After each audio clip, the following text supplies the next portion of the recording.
सर्वांना नमस्कार. चला शिकू आनंदाने या यूट्यूब चॅनलवरती सर्वांचे खूप खूप हार्दिक स्वागत. आज आपण विषय घेऊन आलेलो आहोत सरळ पोर्टलवर शाळेतील सर्व व्यवसमितीच्या अध्यक्षांची माहिती अपडेट करायची आहे. त्याबाबत एक शासनाचे परिपत्रक आलेले आहे 28 फेब्रुवारी 2026. याबाबत आपण सविस्तर माहिती घेऊया. ती माहिती आपण जर भरलेली नसेल किंवा आजपर्यंत कार्यालयात पाठवली नसेल तर ह्या सरळ पोर्टलवरती ती अपडेट कशी करावी याबाबत सुद्धा आपण डेमो दाखवणार आहोत. चला तर मग व्हिडिओला सुरुवात करण्याच्या आधी सर्वांनी चॅनलला सबस्क्राईब करायला विसरायचं नाही. व्हिडिओला लाईक करूया आणि जास्तीत जास्त मुख्याध्यापकांपर्यंत हा व्हिडिओ पोहोचवूया. महाराष्ट्र शासनाचं प्राथमिक शिक्षण संचालनालय यांचं पत्र 28 फेब्रुवारी 2026 आपल्याला आलेलं आहे की शाळा स्तरावरील विविध समित्यांच्या अध्यक्षांची माहिती सरळ पोर्टल अंतर्गत स्कूल पोर्टलवर अद्ययावत करण्याच्या सूचनेबाबत या ज्या विषयाअंतर्गत त्यांनी काय दिलेलं आहे की शालेय शिक्षण आणि क्रीडा विभागाच्या शासन निर्णय 16 एप्रिल 2025 नुसार शाळा समित्यांचं शाळांमधील ज्या शाळा स्तरावरच्या विविध समित्या आहेत त्या समित्यांचं एकत्रीकरण करून शाळा स्तरावरती फक्त पुढील 4 समित्याच आपल्याला स्थापन करण्याच्या बाबतचा निर्णय दिलेला आहे. त्यानुसार शाळा व्यवस्थापन समिती, सखी सावित्री समिती, महिला तक्रार निवारण समिती, अंतर्गत तक्रार समिती आणि चौथी आहे विद्यार्थी सुरक्षा व भौतिक सुविधा विकास समिती. शाळा स्तरावरील उपरोक्त जी काय समित्या आहेत अध्यक्षांची माहिती या कार्यालयाला मागवण्यात आली होती. त्यानुसार काही प्राप्त स्तरावरील समिती अध्यक्षांची नावे NIC मार्फत सरळ पोर्टल अंतर्गत स्कूल पोर्टलवर अद्ययावत करण्यात आलेली आहे.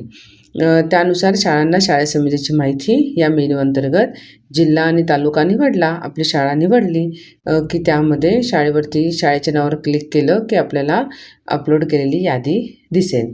या यादीतील नावे योग्य असल्यास बदल करण्याची आवश्यकता नाही आणि ज्या शाळांनी वरील माहिती सादर केलेली नाही त्यांच्यासाठी सरळ पोर्टल अंतर्गत स्कूल पोर्टलवर अद्ययावत करण्यासाठी सुविधा मुख्याध्यापक लॉग इनवर उपलब्ध करून दिलेली आहे.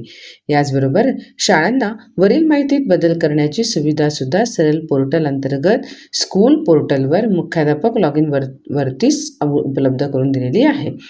त्यामुळे आता सगळ्या शाळांनी म्हणजे सर्व व्यवस्थापनाच्या त्यानंतर सर्व माध्यमाच्या अनुदानित विनाअनुदानित सगळ्या शाळांनी त्यांच्या शाळा स्तरावरच्या ज्या समित्या आहेत त्यांच्या अध्यक्षांची माहिती सरळ पोर्टलवरती स्कूल पोर्टल अंतर्गत जे काही स्कूल पोर्टल आहे त्यावर माहिती अद्ययावत करायची आहे.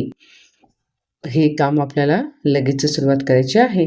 आपण प्रथम बघूया की ज्यांनी माहिती अद्याप भरलेलीच नाही आहे त्यांनी स्कूल पोर्टलवरती कशी ही आपल्याला माहिती दिसणार आहे आणि कशी माहिती भरायची आहे याबाबत आपण सविस्तर जाणून घेऊया.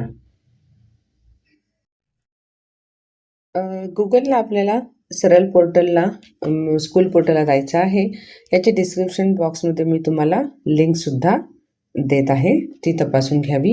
त्यावरून आपण डायरेक्ट लॉग इन करू शकतो. बघा शाळेचा युडायस नंबर, पासवर्ड वगैरे टाकलेला आहे आणि त्यानुसार आपल्याला बघा यावरती वरच्याच डॅशबोर्डवरती जी काही येलो कलरची लाईन आहे त्यामध्ये आपल्याला शालेय समिती म्हणून हा एक ऑप्शन इथे उपलब्ध होत आहे. त्या ठिकाणी आपण गेलो का आपल्याला आपल्या स्कूल समितीची माहिती आपल्याला या ठिकाणी भेटेल. बघा शालेय समितीच्या इथे आपण क्लिक करूया. शालेय समिती माहिती असं ऑप्शन दिसत आहे, त्या ठिकाणी आपण क्लिक करूया.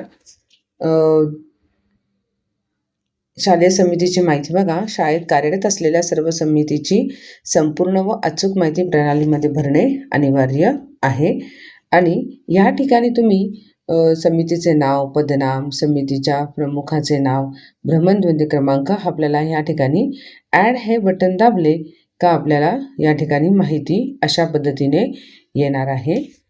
प्रत्येक ठिकाणी शाळा व्यवस्थापन समिती त्यांच्या अध्यक्ष म्हणजे पदनाम आहे अध्यक्ष, समितीचा जो प्रमुख आहे त्याचं या ठिकाणी नाव टाकायचं आहे आणि त्याचबरोबर त्याचा त्या व्यक्तीचा किंवा त्या अध्यक्षांचा मोबाईल नंबरसुद्धा आपल्याला टाकायचा आहे.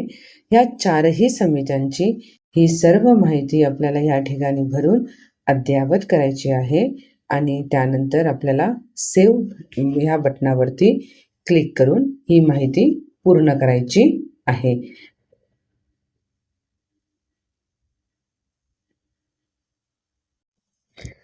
तसेच ज्या शाळांनी ही माहिती भरलेली असेल त्या ठिकाणी ह्या सगळ्या समिती प्रमुखांची नावे आणि मोबाईल नंबर दिसतील आणि खाली एडिट एक ऑप्शन असतं आणि एक व्हेरीफाय म्हणून ऑप्शन असते. त्या एडिटवर तुम्ही गेलात का तुम्ही त्या ठिकाणी व्यक्तींची नावे आणि त्यांचा मोबाईल क्रमांक बदलू शकतात आणि पुन्हा ती माहिती आपण सेव्ह करू शकतो. लवकरात लवकर सर्व शाळांनी ह्या समित्यांची माहिती पूर्ण करायची आहे. व्हिडिओ शेवटपर्यंत बघितल्याबद्दल सगळ्यांचे खूप खूप धन्यवाद. असेच शैक्षणिक माहितीवरती अपडेटेड व्हिडिओ बघण्यासाठी चॅनलला सबस्क्राईब करायला विसरू नका. जास्तीत जास्त लाईक करा आणि व्हिडिओला शेअर करा.